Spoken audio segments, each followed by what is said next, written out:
al Rey. Y acompáñalo con un grito de júbilo. Muy bien. Quiero que vayamos a la palabra del Señor. Vamos a abrirla en primera carta a los Tesalonicenses, capítulo 2. El mensaje de este primer domingo se llama No es en vano. Di eso conmigo. Los de arriba, díganlo. Muy bien. Los de abajo. Todos. Muy bien. Aquí está el apóstol Pablo escribiendo esta carta a una iglesia que estaba en una ciudad llamada. Si son tesalonicenses, ¿cómo se llama la ciudad? Tesalonicenses, eso es Tesalónica. ¿Cómo se llama la ciudad? ¿Quién escribió esta carta? Pablo. ¿En qué año la escribió? En el año 50 después de Cristo, 50-51. Tiene 4 temas puntuales esta carta. La primera es la forma en que Pablo desarrolla el ministerio. Segundo, la persecución. Tercero, la santificación. Cuarto, la venida de Cristo. La segunda venida de... ¿Cuántos esperan la segunda venida de Cristo? Y sabes que nosotros sabemos que hay un rapto, porque Pablo le escribe a los tesalonicenses que hay un rapto. Si no, estuviéramos como medio perdidos. Pero ahí es donde Pablo escribió: cuando la trompa te suene, dijo una hermana.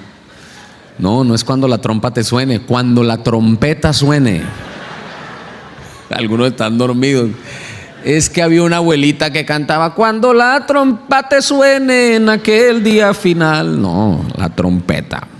¿Cuántos esperan la segunda venida de Jesús?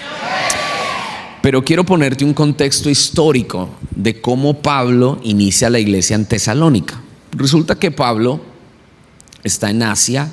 Recuerde que Tesalónica es lo que ahora es Grecia. ¿Alguien ha ido a Grecia? No sale de Apodaca.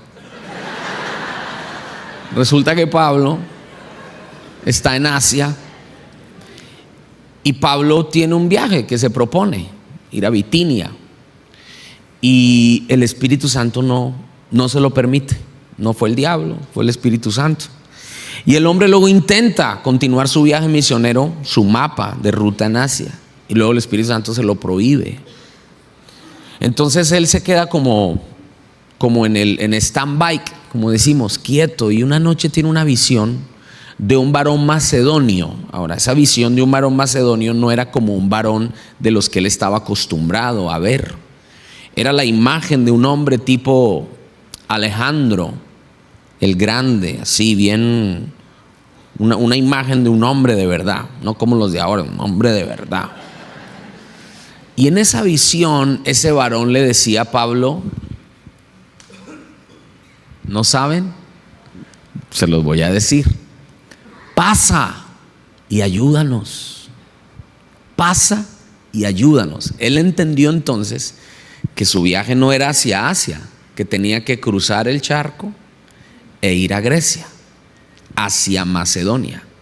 Cuando llega a una ciudad llamada Filipos. Diga conmigo eso, Filipos. Y en esa ciudad había una muchacha que estaba con un espíritu de adivinación y adivinaba, porque hoy hay muchos que adivinan y a eso le llaman don del Espíritu Santo, es pura adivinación. Y ella empezaba a adivinar, pero como el espíritu se oponía al Espíritu de Dios, el Espíritu de Dios que estaba en Pablo y en Silas rechazó ese espíritu que estaba dentro de esta muchacha, y por el Espíritu de Dios liberaron a esta muchacha de ese espíritu de adivinación. El problema es que esta muchacha trabajaba, era esclava de otras personas que la usaban a ella para tener beneficio. O sea, ella adivinaba y le pagaban. Y una vez estaba por ahí en Colombia de muchos años, una señora: venga, le leo la mano. Yo como que, o sea, yo no soy de los que, a ver qué pasa ahí. Me he metido a la iglesia de oración fuerte al Espíritu Santo, a ver qué es lo que hacen. Y ya, nada más por chismoso. Y viene y me lee la mano y dice: uy, usted va a tener mucha plata. Y yo: bueno, gracias. No, págueme. Bueno, saque de ahí.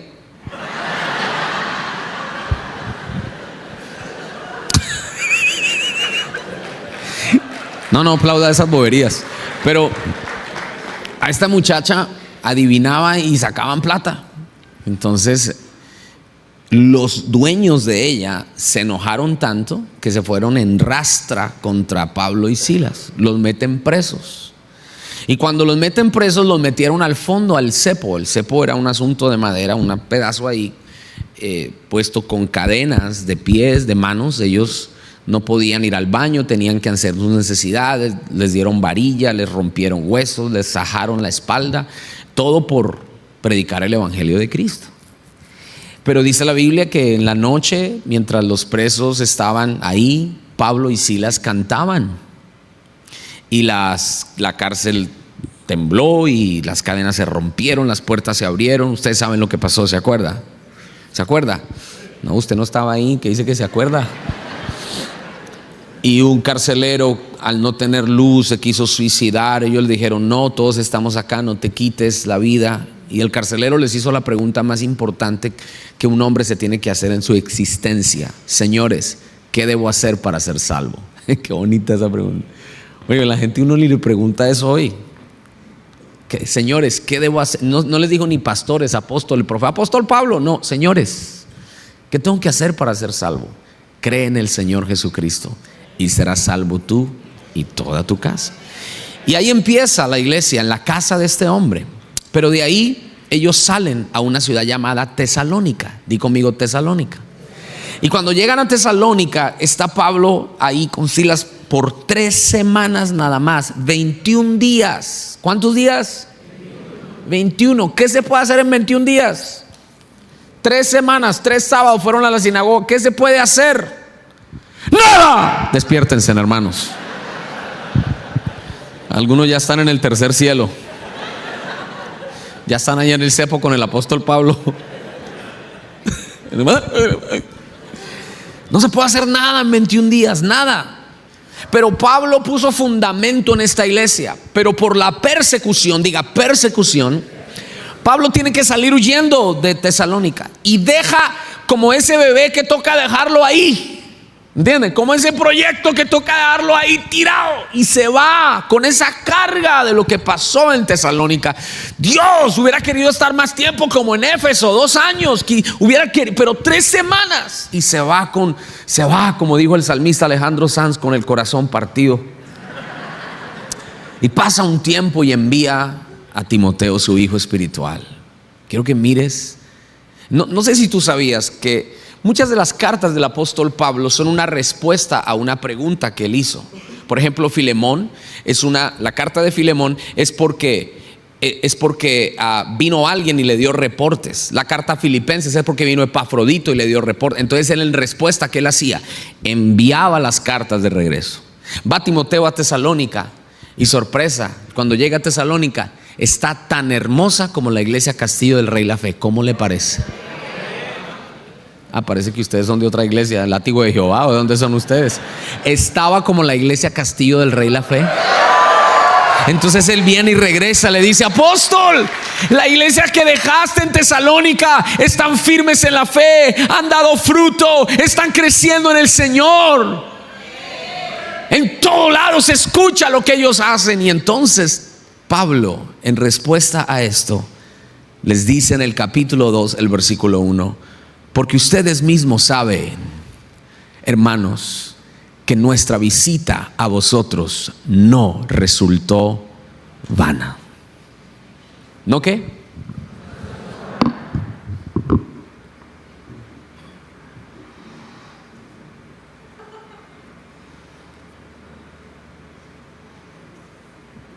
¿Y este hermano qué le pasó? Tranquilo. ¿Qué tengo aquí? ¡Wow! Un carro, no un globo. Muy bien. ¿Qué hay dentro de este globo? ¿Qué pasa si yo pongo un alfiler?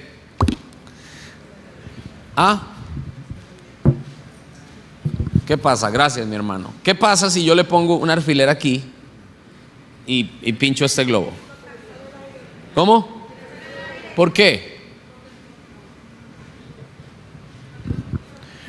Está vacío por dentro. Solo tiene aire. Ok. Lo que Pablo le dice a la iglesia de Tesalónica es: mi visita hacia ustedes, mi trabajo con ustedes no fue vacío, porque la palabra vano significa, vano es algo que por fuera se ve bien, pero por dentro está. ¿Qué dijo Salomón al escribir Eclesiastés, el libro del predicador? Vanidad de vanidades, todo es vanidad. En otras palabras, vacío de vacío, todo es vacío. Vivimos en una cultura vacía. Hoy es y mañana no es. Vivimos en una cultura donde las familias en las redes sociales, aquí con mi maridita, amándonos, y ponen ahí como ahora se puede poner en Instagram la música cuando uno pone post, ¿se acuerdan? Sí. Tú, la misma de ayer, saliendo del culto a las 8 de la mañana, y cuando llegan a la casa, ¿por qué? Porque por dentro estamos vacíos. Me llegó una bendición, me promovieron en el trabajo, ¡wow! Pero cuando no hay esencia y hay vacío, cualquier cosa me desanima. Entonces, lo que me llama la atención de lo que habla el apóstol Pablo es que dice: mi visita a ustedes no fue vacía. Quiero hacerte una pregunta esta mañana. ¿Qué tipo de vida estás viviendo? Amén, hermano, aleluya. Estoy bendecido, gloria a Dios. Y la gente te mira y dice: este hermano está. mire cómo grita, mire cómo dice amén. Pero por dentro hay mucho aire, no hay esencia. Y yo quiero decirte esto: los que hemos creído en el evangelio, no es en vano, no es en vano. El ministerio de Castillo del Rey no es vacío, no es en vano. El evangelio al cual tú has creído no es en vano. Llegará un momento en nuestra vida donde nuestro evangelio será probado, y los que realmente tienen un evangelio vacío ya no están. Pero le estoy hablando aquí a un pueblo que tiene esencia.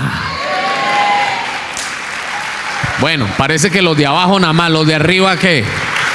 Vamos, dale un aplauso al Señor y di conmigo: no es en vano. Y dice así. Te voy a decir varias cosas por las cuales el apóstol Pablo nos recuerda que nuestro evangelio no es en vano. Alguien necesita escuchar esta palabra esta mañana, porque alguien se levantó con la duda: ¿esto vale la pena? Alguien se levantó a lo mejor arrastrando los pies esta mañana y diciendo: llevo tantos años y no veo nada. Alguien a lo mejor esta mañana se levantó sin querer venir a la iglesia, pero lo hiciste por solo tradición. Pero el Espíritu Santo me trajo a mí y te trajo a ti para que recuerdes: no es en vano. A una mujer necesita escuchar: tus oraciones no son en vano. Un varón necesita escuchar: tu integridad no es en vano. Un matrimonio necesita escuchar: tu servicio a Dios no es en vano. Quiero que digas 3 veces: no es en vano. No es en vano. ¿Y por qué no es en vano? Alguien haga esa pregunta: ¿por qué no es en vano? Primero, no es en vano el evangelio porque es verdadero. Vale la pena porque es verdadero. Di conmigo: es verdadero.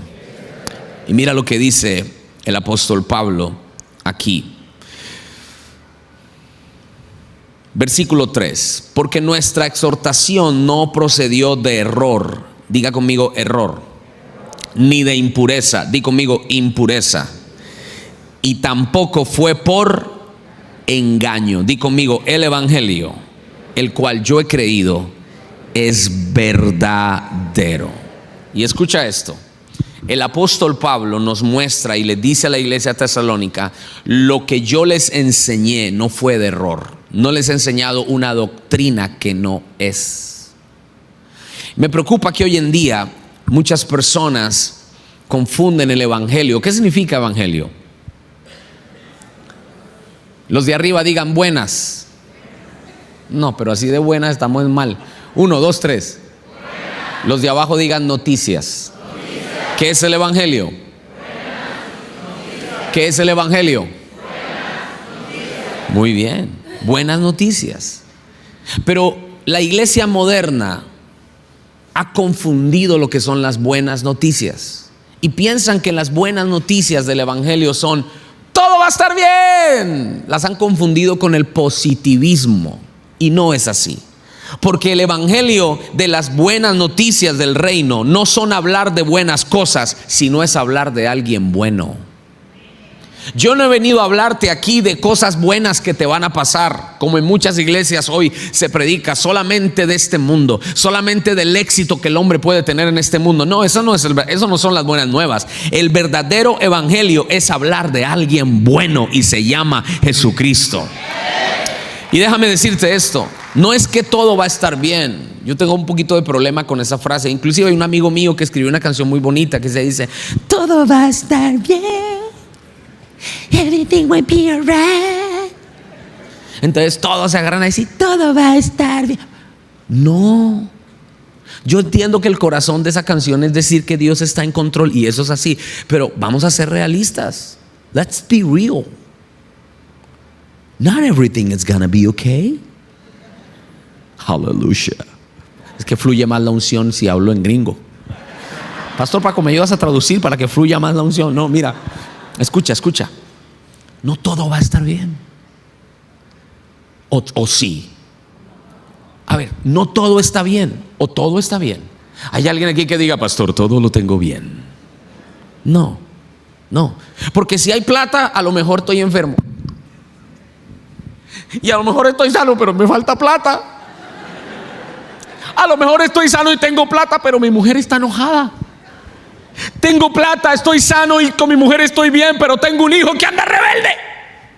Tengo plata, tengo salud, todo está bien, mis hijos están bien, pero tengo un problema con una prima, con un primo. Es más, te voy a dar una señal de que no todo estará bien. Mientras tu suegra siga viva, es una señal de algo ahí. No todo va a estar bien. Un día Dios me dijo: sacrifícame tu suegra. Dije: no. Pero la subí a la montaña. La amarré. Levanté el cuchillo. Ya cuando iba a sacrificar, envió un ángel y dijo: no, David, no sacrifiques a tu suegra. Ya sé que me amas. Lo siento, Señor, yo lo que empiezo lo termino. No todo va a estar bien. Entonces las buenas nuevas no se trata de decir: oh, todo va a estar bien, porque si predicamos solo eso, le ponemos una expectativa a la gente que el verdadero evangelio depende de las cosas y no de alguien. Escucha esto. No podemos confundir un lenguaje positivo con una fe firme. Son dos cosas diferentes. Las buenas noticias no son hablar de buenas cosas, es hablar de alguien bueno. No todo va a estar bien, o lo mejor, no todo va a estar bien, pero sí quiero decirles esto. No es decir lo mejor está por venir, porque esa es otra frase que se usa mucho, lo cual yo la creo también. Lo mejor está por venir, pero muchos, ¿no has escuchado esa frase, Pastor Paco? Pero muchos de nosotros malinterpretamos esta frase como que lo mejor está por venir, pero se nos olvida que bíblicamente, junto con lo mejor viene lo peor. Entonces muchas personas piensan que cuando escuchan lo mejor está por venir es que ya no va a haber problemas, es que ya no va a haber dificultades. No, entonces yo quiero proponerles esto. No es decir lo mejor está por venir, es decir el mejor está por venir. No me entendieron. No es decir lo mejor está por venir, es decir el mejor, que es Cristo, está por venir por su iglesia. Y en ese proceso es saber de que entonces sí, lo mejor está por venir. Las buenas noticias, más que decir que las cosas estarán perfectas, esta me fascina. Las buenas noticias, más que las cosas estarán perfectas, sino que el sacrificio en la cruz fue perfecto. A veces nos enfocamos mucho en las cosas, pero el verdadero evangelio no se basa en cosas. El apóstol Pablo le habla a los romanos y dice: porque el reino de Dios no se trata de comida ni de bebida, sino de justicia, de paz y de gozo en el Espíritu. Cuando volvemos nuestra esencia al verdadero evangelio, mire, las cosas es lo que se ve. Estos globos están bien chiquitos. Pero el verdadero evangelio, la esencia va por dentro. ¿Sí me entiende? ¿De qué me sirve decir: oh, mi familia, oh, mi matrimonio, oh, mis hijos, oh, el trabajo? ¿Y por dentro qué? No. El evangelio es completamente, el verdadero evangelio tiene una prioridad opuesta a la prioridad que nosotros tenemos. Por eso no es en vano. Pero para aquellos que solo persiguen cosas, I'm sorry, sí es en vano. ¿Alguien puede decir amén a eso? Diga conmigo: un verdadero evangelio. Las buenas noticias no se basan en circunstancias que son pasajeras, sino en Cristo, que es eterno. Las buenas noticias no son algo, son alguien. He venido a darte buenas nuevas esta mañana. Cristo te ama. Cristo te da vida eterna, salvación, vida en abundancia. En Cristo hay esperanza. Pero antes de haber buenas noticias, hay una mala. Diga conmigo: mala noticia. Una mala noticia, y es que todos pecamos y estamos destituidos de la gloria de Dios. Hoy en día en muchas iglesias se obvia ese pedazo. Y por eso es que cuando hay un llamado a salvación, el predicador tiene que rogarle a la gente que venga a Cristo, porque le predicó un evangelio basado en cosas. Y el hombre se siente que es el grande. A ver, no, hoy no quiero, gracias. Y Dios lo ponemos así de pequeño. Pero cuando entendemos que nuestra condición como pecadores está así de pequeña, nos rendimos delante de un Dios grande que envió a su Hijo Jesucristo por salvarnos. Me encanta la historia de Isaías. Isaías en el capítulo 6 dice: en el año en que murió el rey Usías, vi yo al Señor, y estaba sentado en su trono. Sus faldas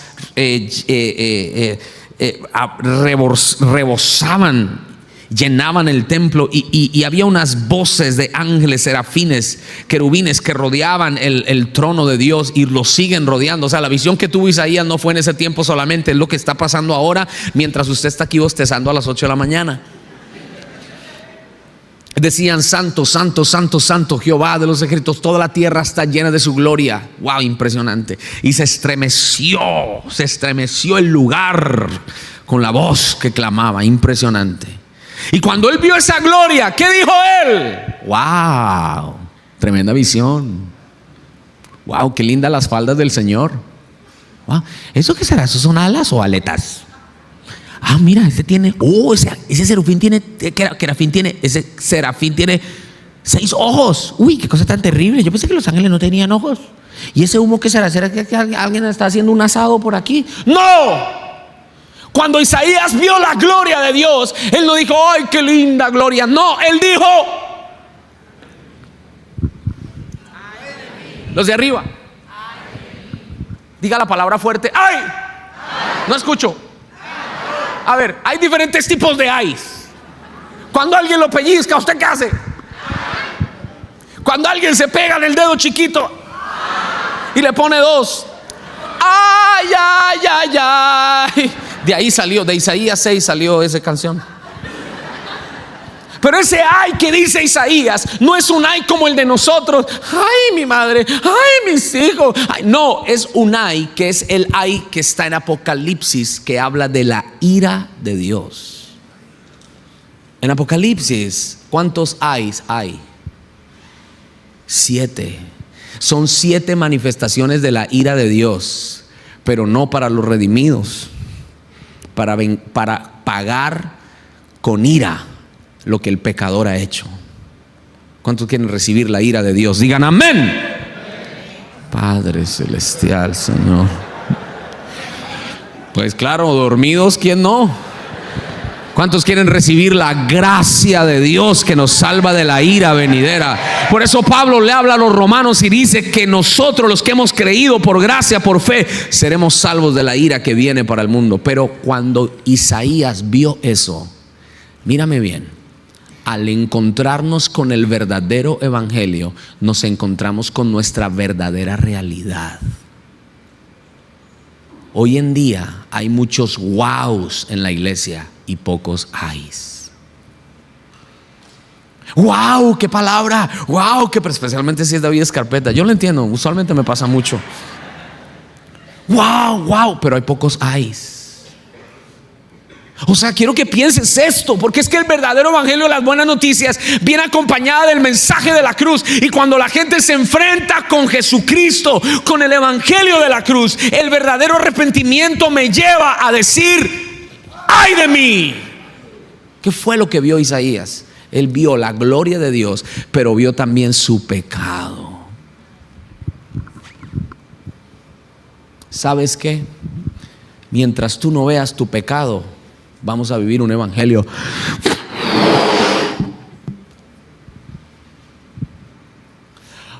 Yo danzo. Y por dentro, yo sé, ese sonido no es muy bueno que digamos, pero vacío. Cuando Isaías vio la gloria de Dios, él se vio tan vacío y tan sucio que dijo: ay de mí. ¿Sabes por qué mucha gente no es restaurada? Porque no pasan por el ay, solo se quedan en él. Y escuchan una predicación y dicen: ay, no me gusta, háblame de algo más moderno, más actual. Cuando lo nuevo es volver a lo viejo. Por eso el profeta dice: cuando estén perdidos, paren y pregunten por las sendas antiguas y caminen por ellas. Hoy creo que en algún punto de nuestra vida, dentro de nuestro corazón, el Señor nos está llamando a un ay de mí. Ay de mí. ¿Quién lo dijo? Isaías. El tipo era profeta.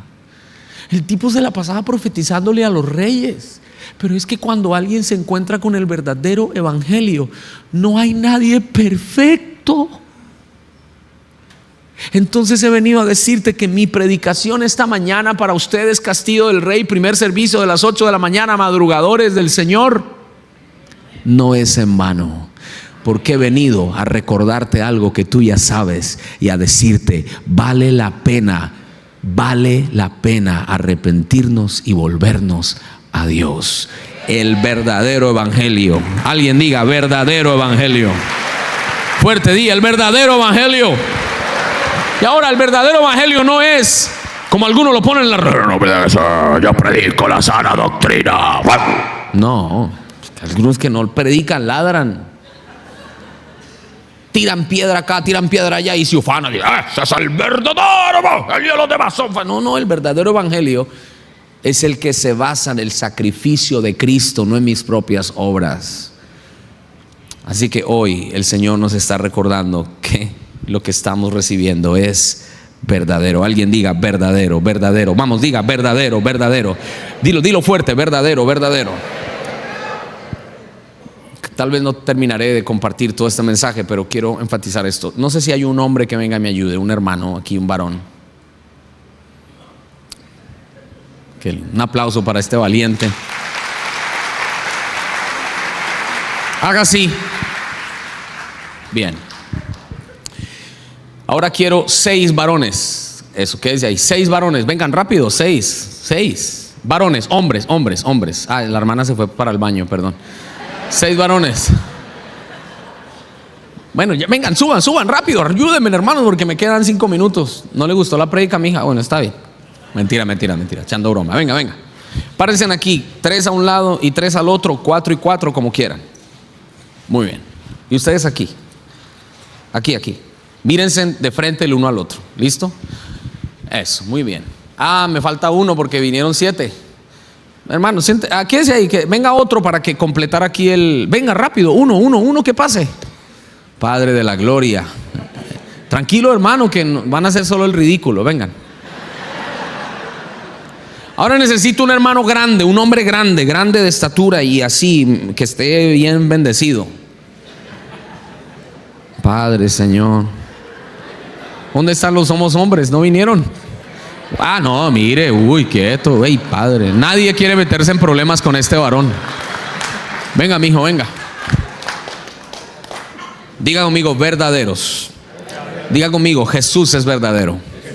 Háganse un poquito para allá. Háganse payasito. Eso. Venga, mijo. Jesucristo iba entrando a Jerusalén y un burro lo estaba cargando. Pónganse en 4 ahí, varón. En 4.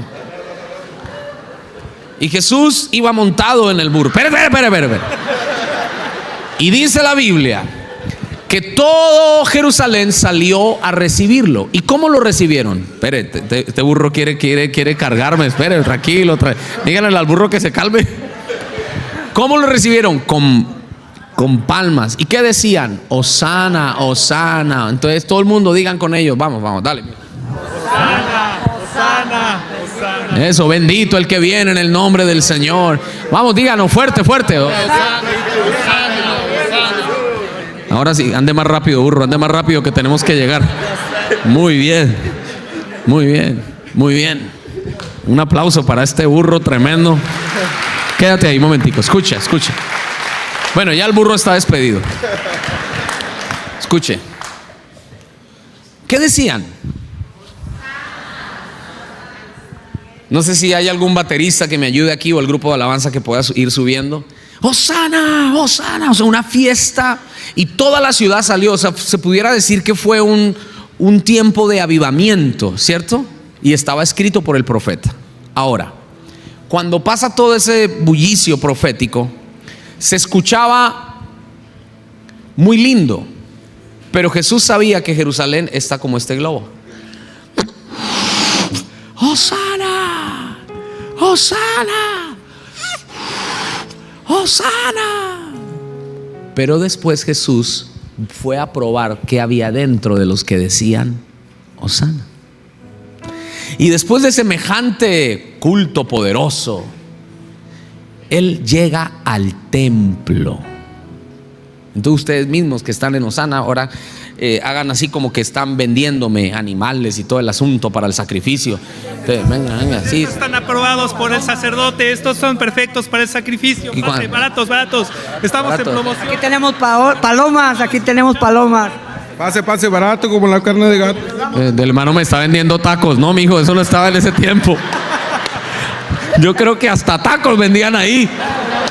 Y todos con cara de negocio, comerciando. ¿Cómo? Tenemos unos becerritos, lléveselos. Becerros. Sacrificio, palomas.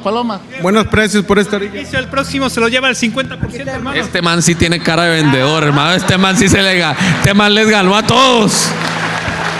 Y sabe, Jesucristo, ¿qué empezó a hacer?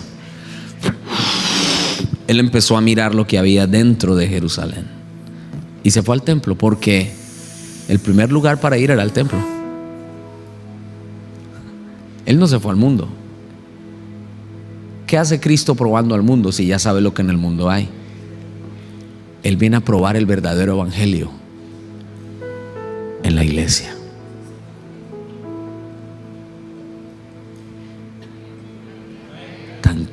No sé si es callados, dormidos, enojados. ¿Qué es lo que les pasa a ustedes, hermano? Y cuando entra al templo, ese que estaba haciendo así, Jesucristo así, ahora está, sacan, macho, para allá, váyanse, lárguense de aquí, váyanse y saca todos los animales, váyanse, no ustedes no, sino los animales que estaban ahí, los saca, los vaya, fuera de aquí, mercaderes. Saca y limpia las mesas. ¿Y qué dice? Mi casa será casa de oración, pero ustedes la han convertido en una cueva de ladrones. pasa ese espectáculo. Al siguiente día, tranquilo hermano, que hay esperanza para usted. Vengan, de los 6 que pasaron, vengan 3 discípulos acá, vengan. Y perdón, los bajé antes de tiempo. Ya se convirtieron, ahora vengan 3 de ellos. Vengan rápido, 3. No me dejen solo. Eso, bien, un aplauso para ellos. Muy lindos, muy especiales, mis hermanos. Vengan. Ahora está con sus discípulos. Y dice a sus discípulos, les dice: ay muchachos, tengo mucha hambre. Si estuviera en Monterrey, ¿qué diría? Vamos a comernos unos tacos. Si estuviera en México, vamos a comernos un taquito. Pero en ese tiempo los taquitos eran las higueras. Eran tacos de higuera. Cuando ve una higuera, haga cara de higuera, siervo. Muy bien. Esa era una higuera ya que estaba, ya los años le habían pasado un poquito. Ya no tenía tantas ramas en su cabeza. Amén, Pastor Paco. Y cuando ve la higuera, dice: ¡wow! ¡Ahí hay una higuera! ¡Vamos a comer! Se llama Taquería La Higuera. Y se fueron todos. Y cuando llegó, no puede ser. No, esta higuera está muy flaca. Esta higuera está muy seca. ¿Cómo? No hay. ¿Y qué hizo Jesús? ¿Se frustró? ¿Se puso triste? No, se enojó. Y ellos lo vieron tan enojado como pocas veces. ¿Qué? Le habló a la higuera. No le habló a él, ni a él. Él le habló a la higuera. Me engañaste. Pensé que tenías fruto, pensé que eras verdadera, pero lo que eres es un globo inflado.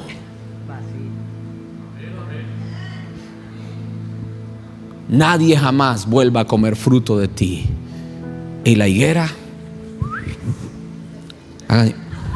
como el chavo, se secó. Un aplauso para la higuera. Gracias, mi hermano.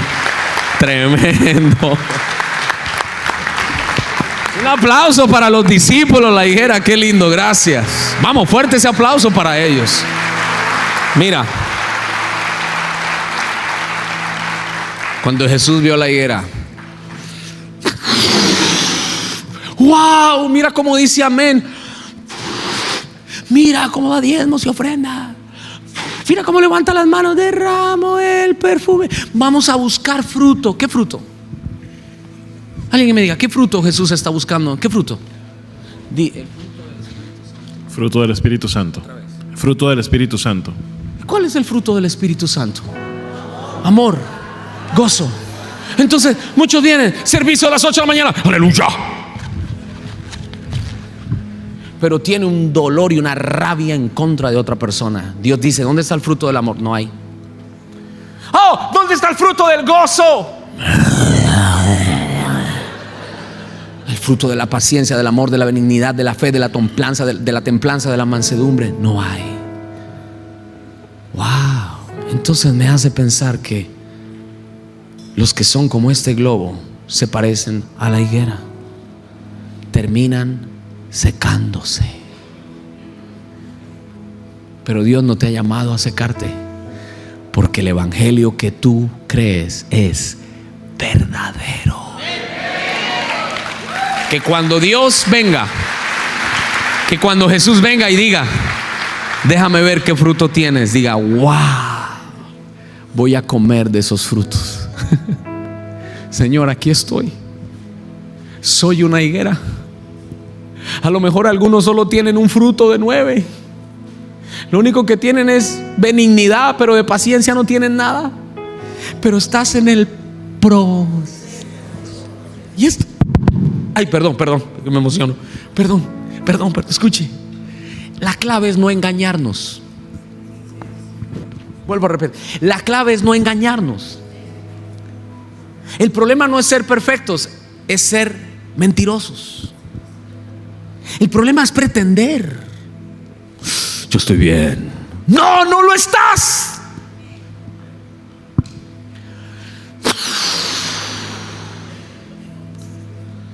Mire al que está a su lado y dígame si tiene cara de globo. No, mentira, no. El problema es cuando pretendemos vivir un cristianismo así. Pero cuando el Señor abre y dice, déjame ver, higuera, yo le puedo decir, Señor, me hace falta mucho, pero me rindo a ti.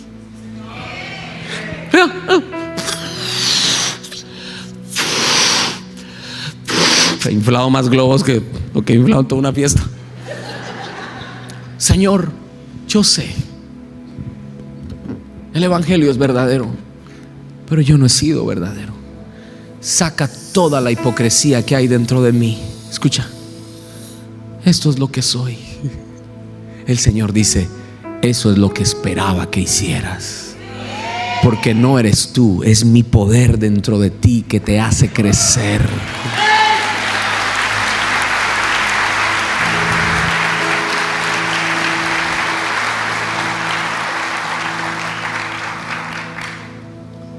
¿Termino? ¿Sigo o paro? No, me toca parar, no es que ya. Este es el único mensaje de todo el día que será solo para ustedes. ¿Cómo le parece? Así tan mal están. No,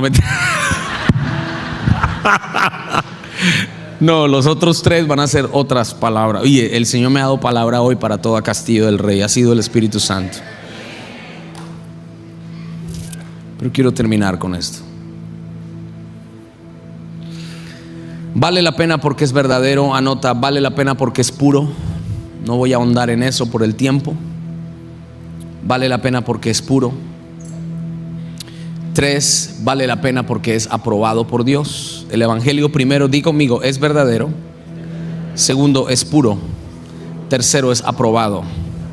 Mírame aquí, el evangelio que tú y yo hemos creído es un evangelio que ha perdurado, ha permanecido, ha crecido y ha abundado en medio de las persecuciones más duras que han habido.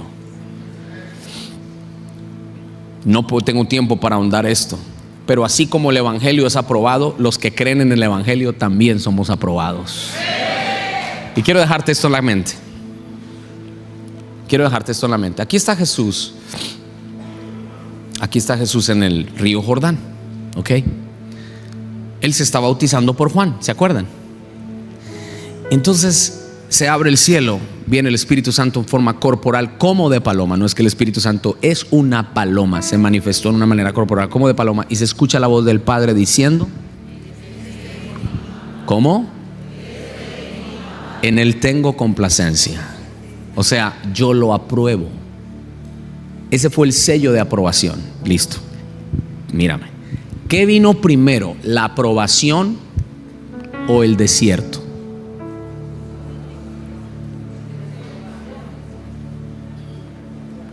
La aprobación. Este es mi hijo amado, en él tengo complacencia. Y después dice Marcos, fue impulsado, empujado por el Espíritu para ser probado y tentado por Satanás. Soy aprobado y soy probado. Ahí entonces entiendo por qué Santiago dice, cuando tengan pruebas, alégrense, porque ya han sido escogidos por Dios para vivir esas pruebas, y esas pruebas les van a fortalecer su fe. Yo quiero que lo mires desde otra perspectiva. El verdadero creyente es aquel que cuando pasa una prueba le hace recordar que ya ha sido escogido por Dios, por eso está pasando esa prueba. Pero nosotros lo vemos al revés. Estoy en prueba. Ay, ¿qué será de mí? Virgen del agarradero. Y Dios dice, hey, el evangelio que has creído ha sido probado y ha salido aprobado. Tú también eres aprobado y por eso estás siendo probado. Perdóname el trabalenguas, pero es así. Cuando estés siendo probado, acuérdate quién eres. Eres hijo de Dios. Cuando estés en prueba, acuérdate quién eres. El evangelio que has creído es verdadero, es puro y es probado y es aprobado. Tú también pasarás la prueba que estás viviendo hoy, porque eres aprobado por Dios. Eres escogido por Dios. Alguien dígame amén. Tengo el privilegio de que Dios me pruebe. Porque, diga esto, la prueba es para el justo, el castigo es para el impío. Así que cuando esté siendo probado, no diga: el Señor me está castigando. Y viene el diablo, que es el acusador, y te dice: le pasa por calabaza, ¿o yo? Ya termino aquí. Ya termino. El autor a los hebreos le dice a los hebreos: no tiren por la borda la fe en la cual han creído. ¿Por qué les dijo eso? Porque los hebreos eran como en una filita, los primeros creyentes en una filita, y venían y le decían: ¿cree usted en el César como su Señor? No, yo creo en Jesucristo como mi Señor. Y aquí lo decimos amén con aire acondicionado y unas sillas de algodón que me está haciendo sentir súper bien. En ese tiempo apenas ellos decían eso, los mataban, los quemaban vivos, mataban a sus hijos, los enclavaban en una estaca, les atravesaban la estaca por la parte del ano y la atravesaban hasta arriba. Y cuando ellos se van a enfrentar a eso, leen este libro: no tiren todo por la borda, vale la pena el evangelio. Esa prueba que están pasando es temporal. Para nosotros la prueba temporal es: tengo fiebre, ya tranquilo, ya mañana se te va a pasar. Para ellos temporal, literal, era: perderás la vida, pero abrirás los ojos en el reino de los cielos. No, espere, sí, amén. Qué rico, debería darnos vergüenza, porque la fe de ellos estaba aquí y la fe de nosotros está aquí. Si nosotros hubiéramos sido la iglesia de ese tiempo, seguramente no habría iglesia hoy. Me duele la muela, no voy a la iglesia. Me acosté a las 2 de la mañana, no llego al culto. Ellos decían: nosotros creemos en el evangelio. Pero esta es la esperanza. El mismo Señor de ellos es el mismo Señor de nosotros. El mismo evangelio de ellos es el mismo evangelio de nosotros. El mismo Espíritu Santo al cual ellos creyeron es el mismo Espíritu Santo que hoy está con nosotros. Y las mismas promesas. Por eso Hebreos 11 dice que ellos se despidieron de lejos. Los saludaron, de lejos. Así: estoy muriendo por Cristo. Algún día veré la promesa cumplida. Y dice el autor a los hebreos que Dios lo permitió así para que nosotros pudiéramos participar juntamente con ellos de la misma promesa que Dios les prometió. Iglesia, yo sé que esta palabra para algunos ha sido como cuando yo voy a Colombia, me dan un desayuno con carne, con chicharrón, con un desayuno en la mañana. Uno va a Argentina, es un cafecito y su croissancito. Alguno vino esta mañana para recibir un cafecito y una tostada, una French toast. Y el Señor le dio tacos, le dio esto, le dio huevo, le dio carne, le dio esto. Perdón, para algunos fue como que difícil de digerirlos, pero ese es el evangelio. Ese es el evangelio. El evangelio es verdadero. El evangelio es puro. El evangelio es aprobado. Y el evangelio, por último, da buenos resultados. Vale la pena el evangelio. Diga conmigo: vale la pena. Ponte de pie, iglesia. Bueno, vamos a la palabra de Dios. Di conmigo esta frase: no aguanto tanta presión. Dilo otra vez. ¿Alguien ha estado bajo presión en algún momento de su vida? ¿Alguien está bajo presión ahora? Yo estoy bajo presión aguantándomelos a ustedes todo el día. Yo pienso que todos, de alguna u otra manera, experimentamos las presiones de la vida. Vamos a ser sinceros. ¿Qué cosas traen presión a nuestra vida? Dígame, ayúdeme a compartir. ¿Perdón? Sí, el hermano lo quiere decir, pero la esposa la tiene al lado, entonces prefiere decir otra cosa. Mi esposa, pastor. A algunos, la esposa, hay momentos donde la esposa está en sus días donde nadie la entiende. Hermanas, saben de lo que les hablamos, ¿verdad? Y eso genera, en inglés hay una frase que se dice happy wife, happy life. O sea, si la esposa está feliz, hay buena vida.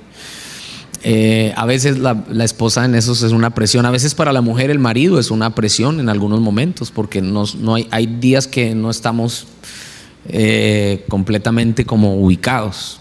Pero en las cosas de la vida, el trabajo, Aquí no trabajan ni son como los lirios del campo. ¿Qué onda? ¿Qué otras cosas? ¿Qué es esto? Da la plata, hermano. El dinero. ¿Qué otra cosa? Los hijos generan cierta presión. ¿Qué otra cosa? La enfermedad. ¿Alguien ha estado enfermo? ¿Alguien vino enfermo aquí? Eso genera presión. Muy bien, ¿qué más? El esposo, sí, hermana, ya lo dije. Sí. ¿Quiere que lo diga otra? La hermana dice que diga el esposo, hermanas, el esposo. Muy bien.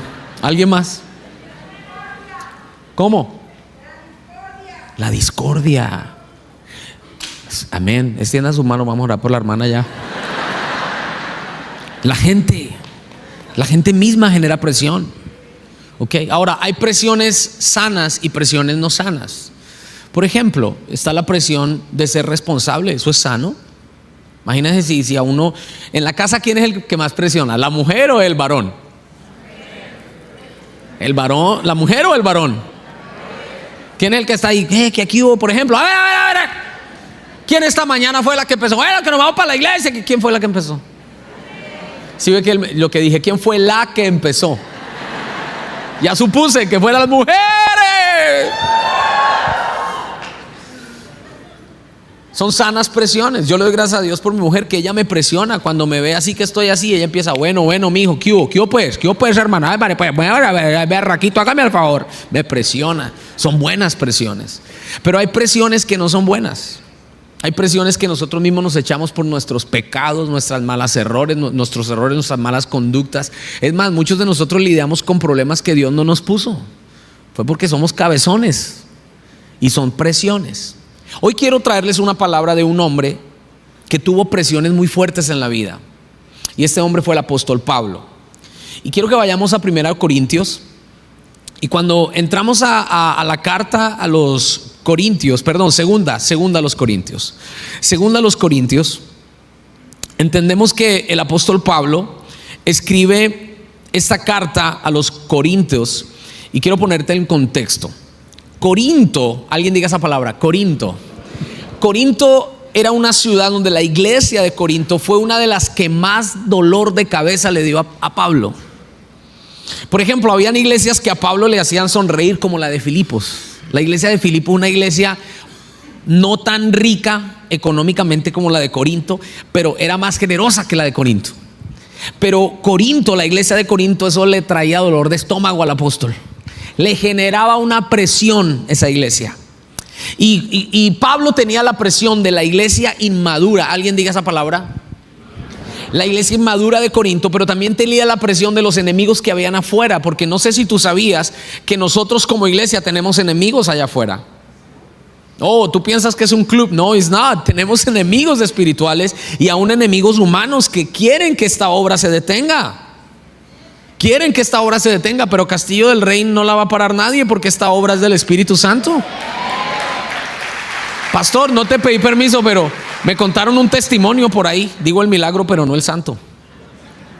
De que por ahí un señor se fue a hacer un trabajo de brujería por allá. ¿Quién sabe dónde en otro? Y la misma bruja le dijo, mire, yo no puedo hacer ese trabajo porque ese trabajo se le hizo un man berraco, bien berraco. Aquí un brujo bien berraco.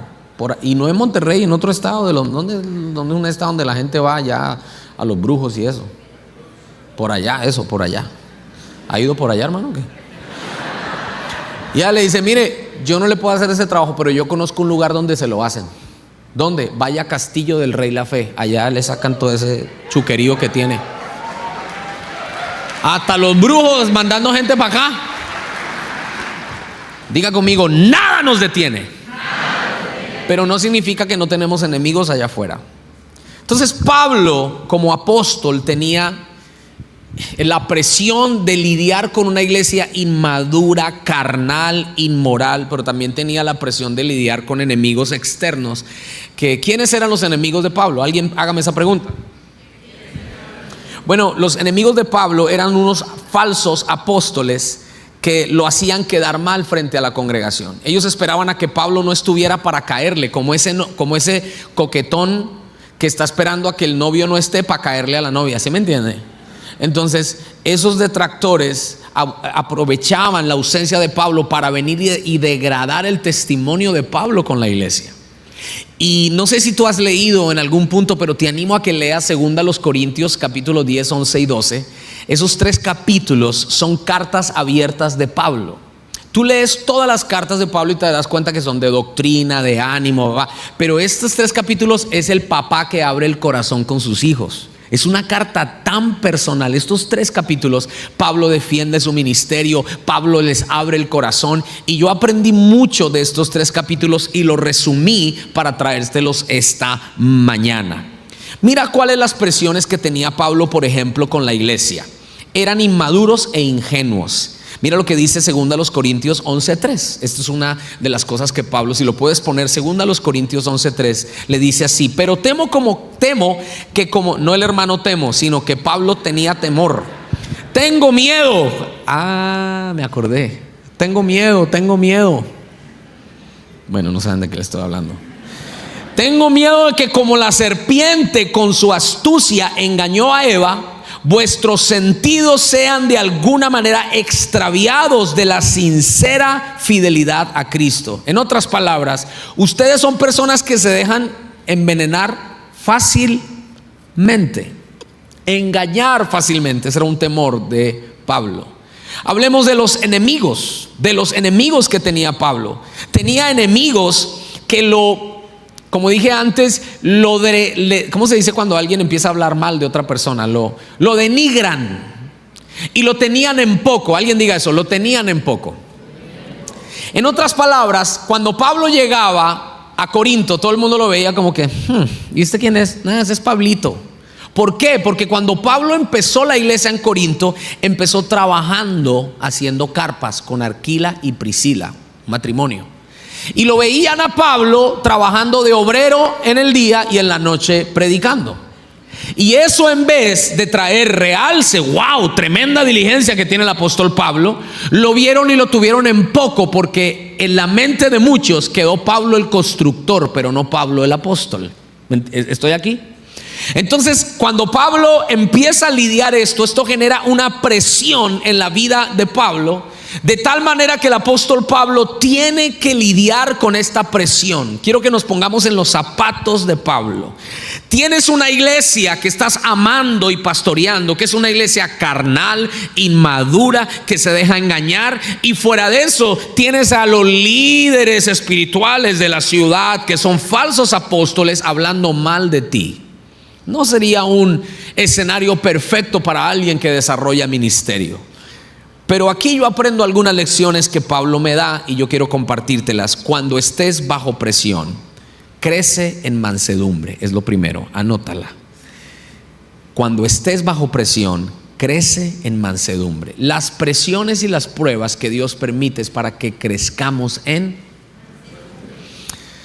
¿Qué es mansedumbre? No. Enseñable. La palabra mansa se usa mucho para los animales. ¿Alguien se ha montado en un animal brioso? Yo me monté en un animal brioso cuando estábamos en vacaciones en Colombia con mis hijos, y yo quería mostrarles que yo sabía montar caballo. Y fuimos al rancho de mi tío por allá, y mi tío tiene caballos, y yo le dije: mándeme el más brioso. Yo quiero mostrarle a mi tío que soy un berraco. Me dice: mire, mijo, ese